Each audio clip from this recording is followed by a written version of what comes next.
Here from Flagler County, and this is our special episode. I am so excited to do this one. So many people ask me this time of the year what to do with the hurricanes and the storms, and I literally have the guy in charge when Flagler County has a storm.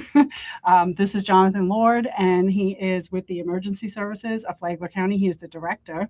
And we're going to go through some questions that everybody asks and how to prepare for storms and hurricanes and what to do in our area. And he's going to give us the answers because he knows pretty much everything that has to get done here. Tell me a little bit about yourself. Sure. So I've been the emergency management director here in Flagler County for about 8.5, not approaching 9 years, but I've been doing emergency management for about over 20 years, the last 20 years. And before that, I actually had a career in emergency medical services on an ambulance up in New Jersey, actually. Oh, so you have a lot of emergencies. My first year dealing with hurricanes and disasters was 2004, which was one of the most active hurricane seasons. Yeah. I actually worked for Miami-Dade County at the time. Oh, wow. Yeah. Which hurricane was it? Ooh, what was the first one? It was 04 and 05 were the two busy hurricane seasons. I'm trying to remember which might have been the first. It might have been, I can't think what those ones were back then. Yes, that was 20 plus years ago. That's a long time ago. Yeah, I know.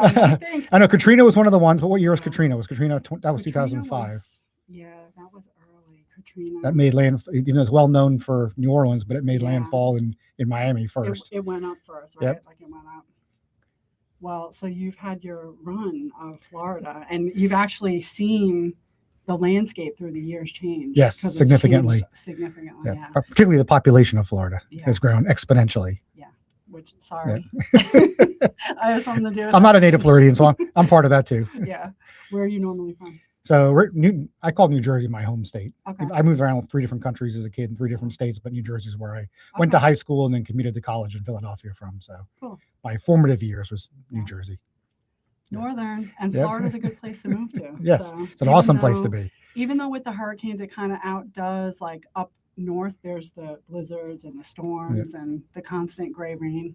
Yes. So we just have to deal with the hurricane season here. Florida is paradise, but there is a cost to paradise. There is a cost to it. This physical prep that we have to do is very physical sometimes. Yes, it can be. Everybody puts it, what I love about the hurricane season is how you see the community, because everybody's like, oh, check on your neighbors. Do they need sandbags and all that fun stuff? And actually, that's one of the things that actually attracted me to Flagler County when I was looking for my next job. Must have been 9 years ago at this point in time. I'd actually seen what Flagler County was doing after Matthew and Irma. So 2016 and 2017, I was actually working for the state at the time and helping support Flagler County. So I got a chance to see a lot of the community spirit that Flagler County had. Not every county in Florida has that. No. So all the volunteerism, the community spirit to help get the community back to normal again, actually very much intrigued me, reminded me a lot of my childhood growing up in a small town. So it is very much a small town that keeps coming up lately. It's a very populated small town. It's getting more populated, but it's so funny. It's like we all know each other. Yes. Like I've known of you. I've never met you. It's nice to meet you face to face. Like Same. We're off of social outlets and stuff, but everybody kind of knows everybody, and it is getting bigger, but it's just nice to have that personal feel. And it is. And I think even as we grow, we're not losing that in this community. It still does. You still go to the grocery store, to one of the big box stores, and still see people that even though we're 130,000+ people now, it honestly does not feel like it. Driving around town, it still does not feel like it. No, and we're aiming for like over 300 eventually. Which was the original plan when ITT was building Palm Coast out. It's just changing. Like we need the commercial, but it's changing on the family level. Yes. Where people moving here have children now. Exactly. So now we have to find a place for their children to stay out of trouble. so all the business. We're an evolving community. A lot of other communities did this decades before us, and I don't want to say we're catching up. I think this is the right time for us to evolve. It so is. And it's what our beach can handle right now. Yes, exactly. We're getting ready with the new pier, and we've done the replenishments, and even though traffic is getting worse, but it's nothing like living in a big city. It's nowhere close. I don't know if it's traffic getting worse or if it's people. I feel like a lot of people are kind of elsewhere when they're driving. It's very possible. Unfortunately, there are a lot more distractions today when you're driving with phones, and the cars all have screens in them now. Yep. And you can tell Yeah. the swerving of the road. Yeah. But as far as the storms, we can control that. We can't control how people drive, but we can control what happens when the storms come. Exactly. So my question to you, I want to kind of get into a couple of the questions. I love the little lightning round at the end. That will be fun. But I want to give people an idea of what they need to do if they're backing up to local waterways and creeks and canals. If you're from the area, and I know people looking to move into the area, they don't know. They come in blind. So if you're like Flagler County over the bridge is the barrier island, and it's like south and north, which are two completely different landscapes. So like tell us what the people on the barrier island and in the hammocks compared to Palm Harbor with the canals, like what's different with the prep? What do they really need to do? I think for those that live on or near the waterways is truly understanding what the risk is for your property. And every property is different. Many years ago when our community was first being built, even before the 70s, before there was ITT's development and all that stuff, we didn't really have, and not this wasn't a Flagler County issue, this was a Florida-wide issue or even national issue. We didn't have building codes that considered the fact that your home may flood. So a lot of our older homes weren't built with that consideration in place. Today's world, the newer properties are built to be, I don't want to say flood proof because nothing's truly flood proof because you could have a larger storm that had never been seen before, right? But they're built to be elevated. And that is the right thing to do for new homes because it decreases the risk to our community, decreases the risk to that property owner. But a lot of our older homes weren't built that way because they weren't built wrong at the time. They just wouldn't be allowed to build that way in today's world. But they were built before. Yeah, we've evolved. We have rules. There's federal rules, there's state rules about how you build now. That means your homes need to be more elevated. So because there are some older homes, particularly on the barrier island, which is very common, that are prone for flooding, primarily those that back up to the intracoastal on either side of the intracoastal, whether it's the west side or the east side of the intracoastal. If you're in some of those older homes, it's just doing what you can to protect their home. There's only so much you can do to help fortify against Mother Nature, especially when it comes to water. Sandbagging does have some value for smaller storms, but when you get to a bigger storm, unfortunately, sandbagging's really not going to help. You can't stop a wall of water with a sandbag, but you can stop some elevated flooding from the intracoastal with sandbags if possible. So if you're in one of those homes and one of those properties that has a history of flooding, don't wait for the storm to get sandbags. You should be buying them now. The big box stores, Home Depot, Lowe's, all the Ace hardware stores, the private hardware stores, Hammock Hardware, and I think what's it called, J&S Hardware on the western side of the county, I think. All of them sell sandbags. And sandbags are, buy them now. Do not wait for the storm. In fact, a lot of people want to wait for government to give out free sandbags, but free sandbags are not free. We still have to pay for them with your tax dollars. And at the same token, if they're available in stores, we're not going to give them out. That wouldn't be fair to the businesses for us to give out items that the businesses sell.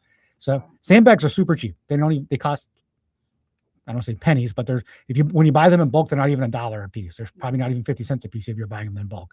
So have them, put them in your garage, put them in your shed, put them in storage, some of your home, so you have them ready to go when you need them. And then fill them with sand or when the time comes.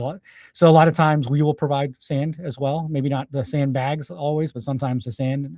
But also those same stores sell bags of sand. So please do not. It's your property. At the end of the day, it's not. The government has so many things that we have to focus on protecting our community. To worry about individual properties is not inherently our primary role. So we can't always promise that we'll have to get that kind of stuff.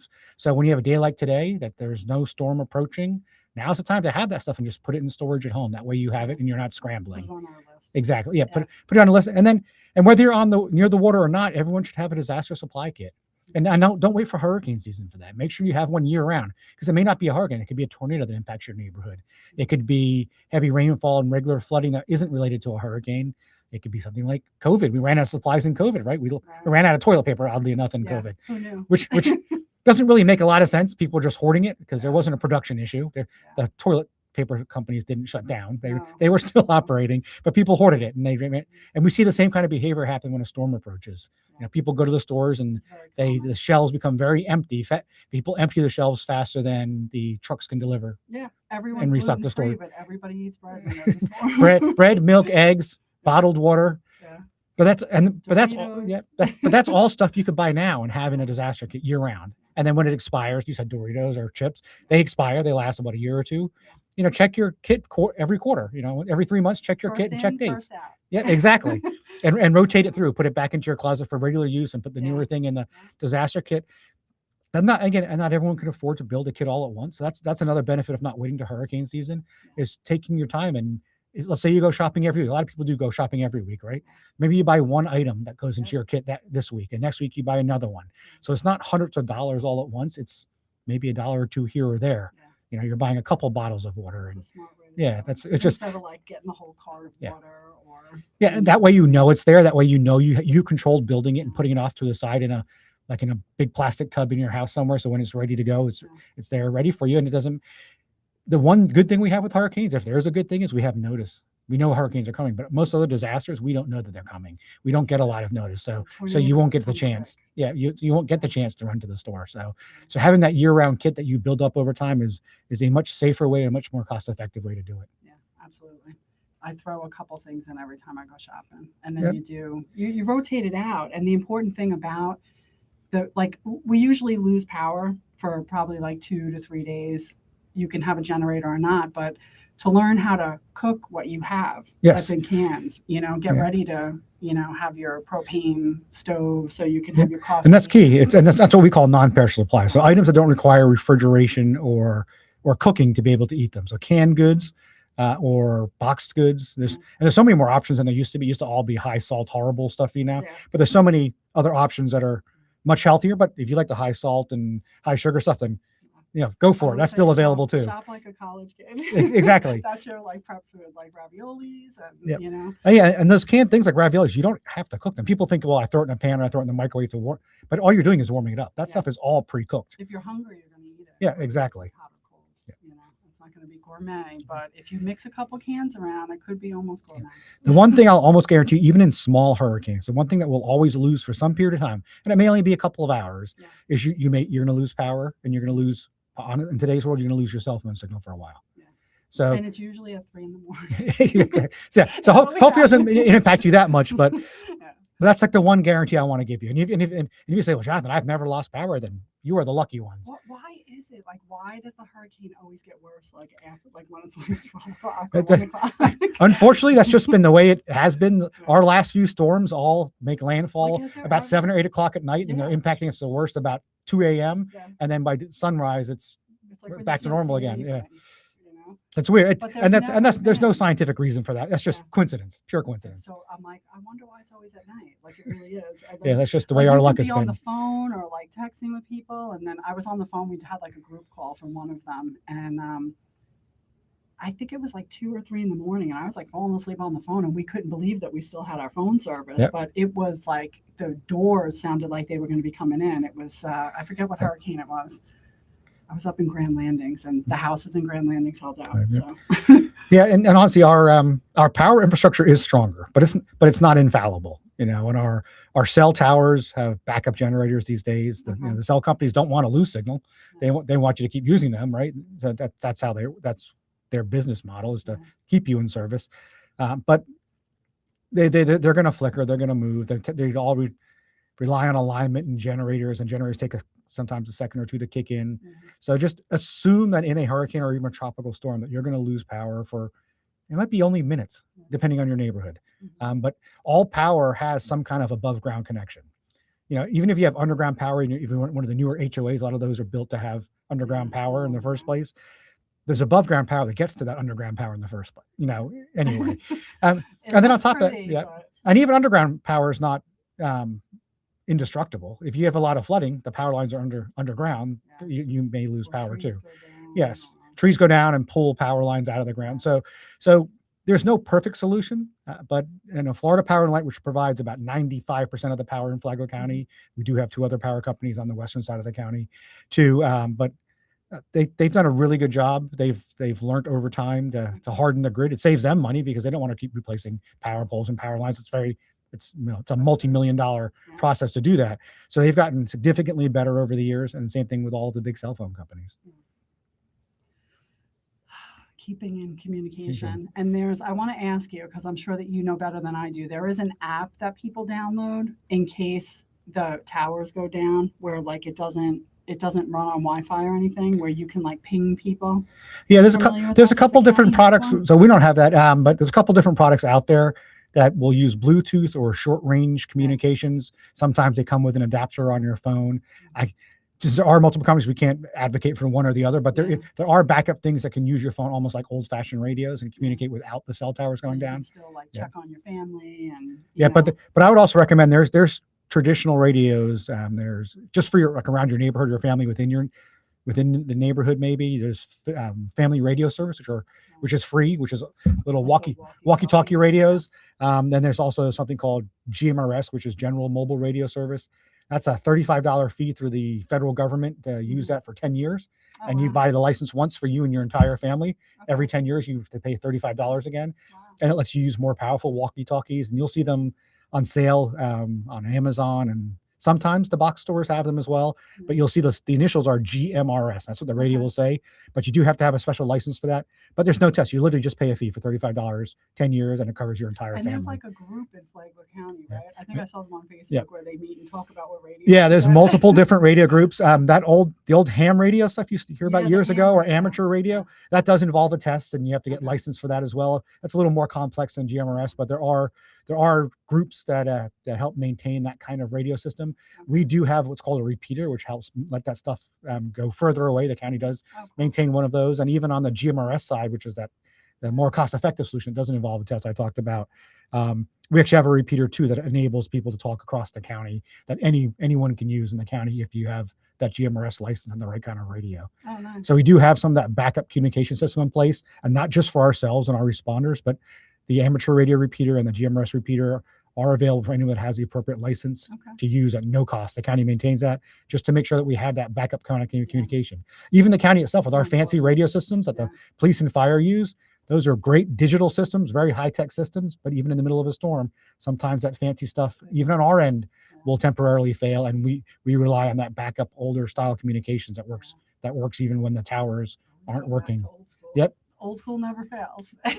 And honestly, it is cheaper. It doesn't have all the features, but it's cheaper, and it's significantly like more the breaker reliable. button, and that's it. Yep, it's like the old CB radios. Yeah, that very much similar love the way. CB radios. I wish I had my dad's. He had like a super cool one set up in his room, and now it's like they're expensive now. And if you go but to it still that one. exists. Yeah. Truck drivers still use that. Yeah. I have like the remote one that has the thing that goes on your car for whatever storm was coming, that they were like, we're going to lose all of our grid or whatever. But it's interesting to always go back to what we used to have. Yeah, and that old technology doesn't provide as many features. It's not as flashy, but it's what becomes very reliable in a big disaster. Yeah. And that's really what you need. Speaking of disasters, so what is on the prep list? Obviously the food and water. FEMA says water is like a gallon per day. Yeah, gallon per person per day in your household. I say 2. I always say 2. I always tell people divide your weight in ounces. So pounds to ounces divided by 2 is what you need for the day. But you're supposed to be drinking every day? Yeah, what we're supposed to be drinking. But people don't realize that it's like the 3-3-3 rule. So it's like in 3 days you can die without water. Right. So you want to make sure you at least have your water, and then you have to always remember your pets need water. Exactly. So you need water to cook, you need water to, bathe and, do whatever. So the rule we tell people is 1 gallon per person per day for a week. So 7 days. So at least 7 gallons. You have 2 people, then 14 gallons. Yeah. If you have a cat or a dog, then add another gallon per creature per day in your household. And some people will say to me, well, I don't drink a gallon. I would never drink a gallon. Some people do, but a lot of people don't. But that gallon logic comes from the fact that it's enough for basic hygiene, like brushing your teeth and stuff like that, as well as hydration. So that's where that gallon per day comes. Also, if you don't have power, your air conditioning is not running, so you might be sweating more because hurricane season is the hot season. Yeah. So you might be drinking more anyway. So that's where that number comes in. And it doesn't have to be, what's the most expensive water you can buy now? Fiji water or whatever. It doesn't have to be that. Yeah, but you get the dollar store. I think even the supermarkets and the box stores sell 1 gallon jugs that are less than $1, like 79 cents. I think I last saw in the Target brand or Publix brand. So it doesn't have to be the fancy water. And BJ's is right on 100 now. Yeah. And water, and just so you know, water doesn't really expire. Now, what's on the bottles is a date, and what happens with water bottles is, and even the gallon jugs, happens is the plastic breaks down over time. So that's really but the water itself, as long as it's kept in a cool, dark place, not exposed to sunlight, Not in your garage. not, preferably not in your garage, in a closet somewhere in an area that you typically keep air conditioned. It'll last as long as that plastic doesn't break down. But plastic does break down, and bottles will burst on their own because the plastic breaks down over time. Oh, wow. And the taste may change over time too, because when the plastic breaks down, it ends up in your water. I mean, it just where it goes. So can that plastic consumption, what's on the other side of that? If you drink something that the plastic has gone bad? That I cannot speak to. Yeah. But if you're not going to be if you're worried about hydration, then that would be honestly the least of my concerns at that point in time. But there are dates, and you can go by the dates. I mean, look, if you want to go by the dates and use the dates on the bottle, but it's not like oh darn, all of a sudden if it went bad 2 days ago, the water didn't all of a sudden go bad. It's really more about the bottle. Yeah. On the hot floor. So those are the typical things that people kind of know about. What do you have in your prep pack as far as like real emergencies? So what we tell people is basic first aid kits. Mm-hmm. Also have just a basic. A lot of people don't have first aid kits at home necessarily, and then, which is good because maybe you never needed it. And that's a good thing. But a basic first aid kit, basic tools, because even if you're not a handy person, I'm definitely not a handy person, but the ability to turn off my water in case there's a leak in my house, or the house shifts or something happens and there's a leak, knowing where your water meter is in front of your house, or if you're in a condo where the water shut off is, and sometimes you need tools to do that. Sometimes having basic tools like that, knowledge of, even not inside the kit, but knowledge of how to turn off the power in your house. When the power starts flickering, I'd like to turn off the power. Unfortunately, I'm not at home. I'll be here at work. But I know when the power starts flickering, that means there's surges happening as well. I just like to turn off the power until the storm passes. It's safer than having the surges come through your home. Does it mean that you're proactively turning your AC off too? It does. But that's a trade-off, right? But having stuff like that, always having a week's worth of clothes. And it may not be your fancy best looking outfit anymore. Maybe it's a little snug, maybe it's a little loose because we all change sizes all the time. But having a week's worth of maybe some older clothes, instead of throwing it away, putting it away in the kit, because if you can't do laundry, then you can't wash your clothes. So same thing with linen, having linen for your beds. And again, maybe don't necessarily wash your linens every day. I don't think people typically do that. But if you're sleeping with AC, you're sweating more. So a lot of times when you are about to throw something away because it's part of your normal cycle, rotate it into your disaster kit, whether it's linen, whether it's clothes. Cash, big deal, cash. After disaster, when we lose communications, when the cell phones are down, the internet's down, regular phone lines are down, ATMs don't work. They may have backup power at the bank, but if they can't talk to the internet or talk over old-fashioned phone lines, ATMs don't work. Credit card machines don't work in stores. Stores don't have the old-fashioned swipe machine, the old ratchety machines from back in the 80s, 70s, and 60s. Those don't exist anymore. So we become if the stores can't open because they have generators or they happen to have power still, we become a cash-only society again. A lot of us don't carry cash anymore, right? Because it's so convenient to tap your phone, tap your credit card. But just remember, post-storm, we're a cash-only society very frequently. So figure out what a week's worth of necessary living expenses, not going to the movies or whatever, but necessary living expenses are. But if the grocery store is open, you may be able to go and you may not have to eat your non-perishable food. You may have to get regular food, but you may need cash. So figure out what a week's worth of money is for your household and put that in your disaster kit. I don't say keep it in your wallet or keep it in your purse because you might be tempted to spend it throughout the whole year, but put that in your disaster kit. Medications, always have a week's worth of medications. And one of the tips I tell people is, and people say, well, Jonathan, if I try to fill my medicine a week early, the pharmacy looks up my account and says, thank you, Mr. Lord, but I can't fill it. So they say you typically can't fill medications until about 3 days because the insurance companies don't want to overpay.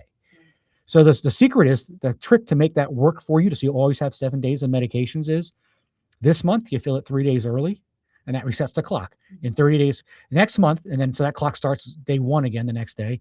In 30 days, -3, so 27 days, refill it early again. So now you're at 6 days early. Following month, 3 days early, now you're 9 days early. And from that point forward, you're always refilling your medications with at least a week's worth of medication on site. Because while there is a law in Florida, and people tell me this, which is true, and I know this is a fact, there is a law in Florida in a disaster, the pharmacy has to refill your medication for you. But what if they're not open? If they're damaged, they can't be forced to refill something that they're damaged. If their network is down, they can't look up your account. And how many of us keep paper copies of our prescriptions anymore. Actually, doctor offices don't My even give dad them, did. which is great. But he was like diabetic. He had Yeah. different problems. But even for safety purposes, now a lot of doctor offices won't even print paper ones. They'll send electronically because there was fraud. There has been fraud in the prescription industry, so they don't even print paper ones anymore. They want to send it directly to the pharmacy. So that may not even be feasible for you. So get to a point where if you're on 30-day maintenance medications, fill them 3 days early, 3 months in a row, and then at that point you're always doing it early. If you're getting a 90-day prescription, because that's what your insurance allows, then always you can typically fill that a couple weeks early, right? Yeah. So then always do that. Now, don't That's wait not to the like last minute. auto, I think the ones Yeah. that are like 90. You know, a lot of them with the big pharmacies, Yeah. CVS, Walgreens these days, Walmart, Target, they all will automatically just do it for you proactively anyway, if it's a regular medication. So that's super important though, because a disaster is stressful enough. You don't want to then worry about your medical issues because, oh darn, I was going to fill up the day the storm landed was the day I was supposed to fill my medication. Don't do your best not to, by planning ahead, you don't have to, it doesn't have to become stressful for you. Yep. And then if you do have any other special needs, whether medical needs or life maintaining needs, make sure that you have backups to take care of those. If you have to do special medical dressings or something, make sure you have that as part of your disaster kit.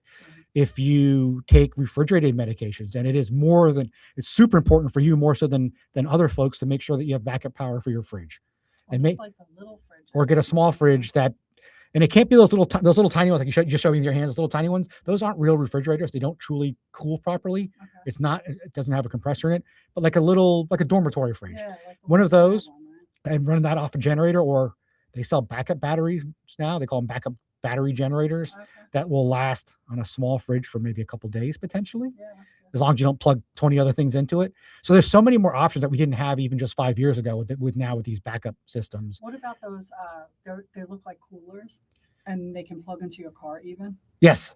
So are those real? So those ones really typically are not. They don't typically have compressors in them. They're using a little electrical reaction to cause cooling. They're made to cool your drink, but they won't hold medication at a proper temperature. So is it better than nothing? Yes, but they're not made for long runs, and they don't truly have thermostats in them to make sure your temperature for medication, not for medical purposes. If it's for keeping drinks cold, 100% go for that.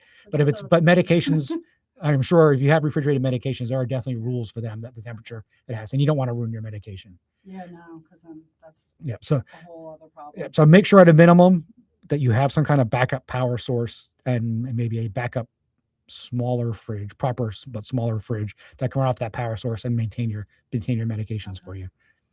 That's a good one. I don't have it on my list personally, but I don't have medicine. But so as far as evacuation, yes. So we all get we're like the step-headed children on the barrier side in Flagler Beach. We're like, we're not leaving. But when it comes down to it, with sheltering in place or evacuating, hotels are filled. People have their pets. They have all their stuff around them. What do you recommend? And I want to just, while we're doing this and people are watching it, it's always a question of when the bridges get shut down.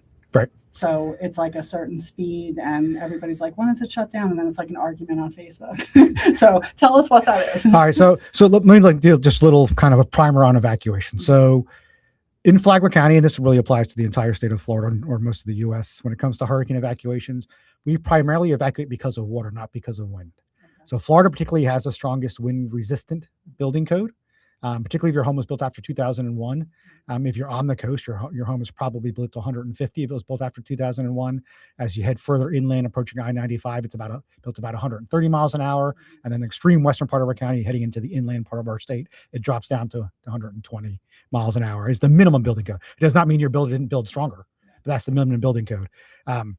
So if you might be on the coast in a super strong house, you might be in a multi-million-dollar home that you paid an engineer to make a hurricane indestructible home. And that is great. And I'm glad you have the means to do that. But when we order evacuations because of the storm surge, which is the water that comes in off of the ocean or the intracoastal, sometimes with a lot of force.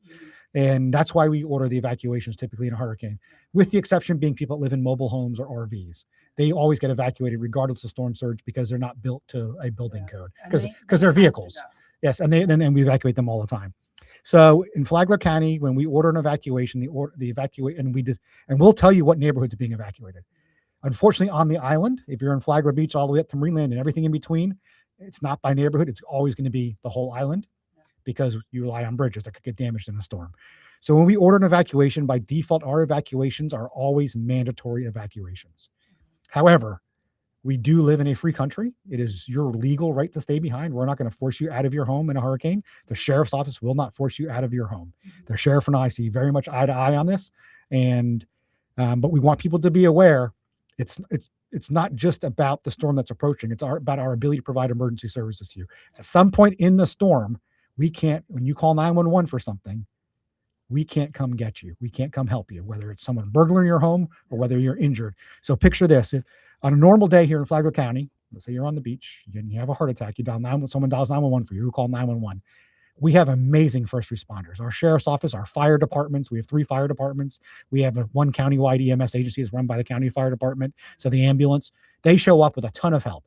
You'll probably get multiple deputies. You'll get a fire truck and an ambulance to come and help you to make sure that you are taken care of, probably to some of the best care in our entire state. I love our partners and our responders are amazing. The amazing 911 dispatchers here in our community to help take the call, and those responses come out to you right away. And with more help than you could probably ever imagine, which is great because you want that, right? That same scenario happens. You're in your home, and let's say you're in that home I talked about where the engineer told you this is the most indestructible home. So you can stay. Even if the government tells you to leave, you can stay. Most indestructible home. And maybe it is. But what if you trip and fall? What if you have a heart attack? You call 911 in the middle of the storm. We may not be able to send help. It might be hours. It could be up over a day. So that is probably an even bigger reason to evacuate. When we order that evacuation, that's a bigger reason to evacuate. Where you say, well, I've lived through 10 storms and the water never made it to your house. I don't know that. I don't know everyone's individual house. Maybe you're right. Maybe you're not. But also every storm is different. We haven't had big storms here in decades. It hasn't been since the 60s since we had a major hurricane. So and that's just pure luck. It's nothing to do with the way the state indents, like people want to have these tales of that. It has nothing to do with that. It's pure luck. The panhandle of Florida, Panama City area, they never had a Category 5 storm until they did a few years ago, Hurricane Michael, right? That area, and it devastated. That was our first one on record. We will, at some point in time in our life, maybe not in our lives, but some point in history, but it could be, have a Category 5 storm in Flagler County. It's never happened. We almost, Hurricane Dorian was going to be a Category 4, and then it sat over the Bahamas, and we were right in the center of the path of that storm. But for some reason, it froze over the Bahamas, and then it lost all of its energy. But for a period of time, for a couple of days, we were fully expecting a Category 4 to make landfall right here by Flagler County, somewhere between Daytona Beach and St. Augustine, which is us. And so, knock on wood, whatever, Mother Nature, higher power, whatever it was, yes, it wasn't good for the Bahamas. It devastated the Bahamas, but that truly was. There were multiple forecasts showing it heading to us that way. So, I don't want people to be afraid. I really don't. I mean, this Flagler County truly is paradise. I don't want people to be afraid. But I wanted people to be realistic. I don't want them listening to people that have been here. Well, I've lived my entire life, 70 years here, 80 years here, and we've never had a storm that big. That's a fact. I don't deny that. But never had doesn't mean never will. So I really want people to be truly aware of that. And by being prepared, having a plan in place, we're talking about evacuation, knowing where you're going to go in evacuation. If you're ordered to evacuate, I want people to have 3 different plans if they can. The first plan is make friends with people that live inland in the county. And when there's a hurricane evacuation, you head to their house. And when there's a wildfire evacuation, maybe they come and stay with you on the beach, or vice versa, right? So make those kinds of friends or family member arrangements. And that costs nothing other than friendship. Yeah. And that's part of being a part of the community. Like, I get so many invites when there's a hurricane. People are like, oh, come stay with us, because you're on beachside, and everybody's like, get out of there. Yeah. And have a hurricane party. That's fine. Yeah. Yeah. Which most people, the government employees, we can't do that because we have to come to work. But everyone else, please have a hurricane party in a safe place, not where you're being evacuated. So that's option 1, and I think that's the simplest of options. Option 2 is, if you have the financial means, hotels and motels are fine. They're totally fine. I don't want you going far because I want you to come back as soon as you can and check on your property, because it's your property. Typically, it's your largest investment. Even if you rent, you have your personal items in that rental unit, right? So I don't want you to have to go far. But with the exception of being Orlando, I don't want to say I'll guarantee you, but the odds are there'll always be a hotel room in Orlando. It may not be a fancy hotel, that may not be your preferred brand, but there's always hotel rooms in Orlando. I wouldn't go to Orlando without making a reservation first. Go online before the storm or call ahead and make sure you book a room. And the good thing with Orlando too is Orlando's part of our news market. So if something happens in Flagler County, the Orlando news is going to cover it. So you'll be able to see it from your hotel room. If you're lucky enough and fast enough, there's hotels off of I-95 are typically 99% of the time outside of the storm evacuation area. There is a very small percent chance we'd have to evacuate some of them too, but that's super small. We have not had a storm in history that's gotten that far for us to have to evacuate. But there's only so many hotel rooms in Flagler County, so it truly is first come, first serve, right? Yeah. And then last but not least, if we order an evacuation, we'll always open up a shelter. Okay. Primarily, we're going to use in a hurricane scenario, the shelters are going to be the public schools. The public schools are amazing partners with us. Our school district bends over backwards to work with us and open up the schools to be shelters. So if you're in an evacuation area and under a mandatory evacuation, pick one of those options. If options 1 or 2, let's say you made a plan and 1 and 2 fail, the public shelter will always be there for you. Our public shelters do accept pets, standard pets. So normal cats and dogs. If you have some kind of strange, exotic, poisonous snake, unfortunately, as I think everyone would understand, we can't accept that in the shelters because something could happen.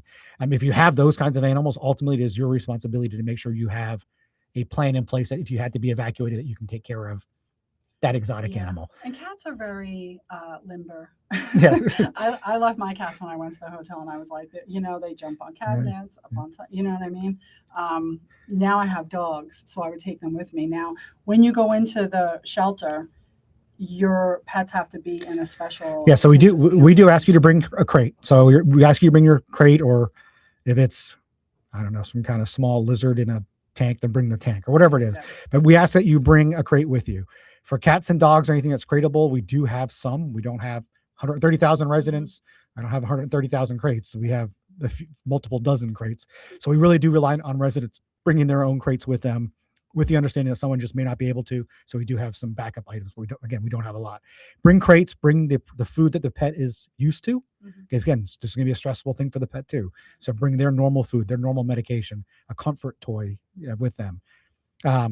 And then in the shelter, they unless it's a service animal, they will go to a different part of the shelter, but you'll be able to go check on them, walk with them. We have an amazing partnership with the Flagler County Humane Society, who their staff and their volunteers will help take care of the pets in the shelter for us. Oh, nice. I didn't know that. Yeah.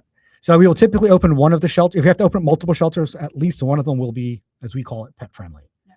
And if you show up in another shelter that's not pet friendly, that's not the end of the world. As long as the storm hasn't made landfall yet, we'll suggest you go to the other shelter that is pet friendly. Or if it's worst case scenario, we may have to transfer the pet to the other shelter, and you may stay at the shelter 1. The pet may be at shelter 2. But we'd rather you be in the same shelter as the pet, and we'll tell you which shelter is the pet friendly shelter. Most of our storms, where they're smaller, we just open one shelter, so it provides all the services. But in the bigger storms, we may open multiple shelters, and we'll consolidate which services are provided at which shelter. So again, right now it's primarily the schools, because every one of our schools that we use for shelters has an area that's built to be hurricane resilient, a little stronger than the rest of the school. But we're also super excited. Hopefully in the next couple of months, before the end of this hurricane season, we'll be announcing the fact that we're opening up a new standalone non-school based shelter at the county fairgrounds. There's a new expo hall. Actually, I walked through it. It is, I don't want to say, I don't know, percentage. As of today, us recording this, it's probably 75 or greater % done. So it's getting super close to being ready for us. So that will become our primary shelter. And then when we push really hard for that, because our school age population in the public schools is not growing, so we're not getting new schools where other counties are getting new schools. Our growth here in Flagler County is not producing the need for new public schools, at least, right? So we're not getting those new buildings, but our population is growing, so we do need to shelter people still. So since we can't rely on additional school buildings right now, we actually asked the state to help fund, and they fully funded this new facility for us, a new building that wouldn't be school based, but would also be usable by the community, because hopefully I'm not using it, right? I never have to use it as an emergency manager. I'd rather the community use it for every other purpose other than a shelter. But that building will be there, and it'll be rentable as an expo facility at our fairgrounds, which is pretty much as close to the center of the county as you can get our fairgrounds geographically. So we're super excited about that. It also means that even on the smaller events, we may not even have to use schools at all, which means when we do an evacuation, we don't have to shut schools down. So the minute the evacuation is over and the community gets back to normal, schools can reopen right away. Because if emergency management uses school as a shelter, then it takes a couple of days to put the school back to normal, because the school gets rearranged and has to be cleaned and has to be put back into school mode, which may mean 1 or 2 more days of kids aren't in school, because a lot of our hurricanes happen when school started, because school starts the middle of August, right? So we're super excited about that. We're not the only community in Florida to have some kind of non-school based shelter, but this but to have this facility purpose built for us, fully funded by the state of Florida, is something that we're super proud of and excited to open and serve our public with. I can't wait for the ribbon cutting. The big ceremony. Yeah, the big ceremony. We're covering a lot here. We're at my favorite part, the lightning round. Fire away. I was like, what is one item under $20 that's in your personal prep pack? I love this one. This is one that a lot of people don't think about. I knew you were going to have one. This one, a traditional AM FM radio. Oh, I have it. Yes. And it has a USB. Yeah. So a lot of groups I speak to, particularly younger groups, will look at me like I'm crazy when I say AM FM radio. Yeah, they don't know. Because I learned I stopped asking this particular question. I'll say next, because I realized I sound foolish when I say, where do you get your music from? And they all just hold their phones up now. So AM FM radio, and so why would I want you all to have one? A battery powered AM FM radio is because when all the fancy stuff stops working, like your cell phone, I'm the same way, where we get all of my information from the cell phone now. And I'm even starting to stream music on myself. I'm not really big on streaming music on my phone, but I'm getting there. Yeah, I'm getting there. Because I do I listen to FM radio. I listen to our local Flagler radio stations. But a lot of people don't. A lot of people live off of their phone or their tablet or their laptop or their Amazon Alexa or what are all the different things that play music now. They all rely on the internet. Internet relies on the internet signal being there. And even if there is internet signal, that still relies on electricity being there for that. So in a disaster, even we have a great partnership with Flagler Broadcasting. There's a company called Flagler Broadcasting here in Flagler County that actually has radio antennas, radio stations that broadcast in our county. So not Orlando stations, which is the bulk of your radio and TV stations, right? But they actually have 4 or 5 radio stations where their antennas, where they're sending the signal out, are here in Flagler County. So even after disaster, we know that they can get a signal out to our community. The primary channel that we want people to listen to is 94.9 WNZF. It's a talk station. Okay. And they're also on AM on 1550. Okay. And the room that you and I are sitting in right now actually links live to their studio. So for lack of a better term, we can hit a button here, they can hit a button there, and I can sound like I'm in their studio. Oh, that's cool. And that's actually that's the main purpose of this room. While podcasting is a newer technology, the purpose of this room was actually to be a radio station. Yeah. So we can broadcast live over 94.9 and 1550 and give you live emergency information out to our public. Awesome. I love it. It's very, I didn't know I was going to walk into this. Yes, that's why for those you can't see for those who are on here, you might see it flashing on the screen. Yeah. It's a kind of a soundproof. You can see the eggs in the background. So that's kind of the egg carton background to be soundproof, so it can be a broadcast studio. Like with the microphone here. It is. It's a little bit of a claustrophobic room. It's not a very big room. No, it's nice. Yes, and but what is it?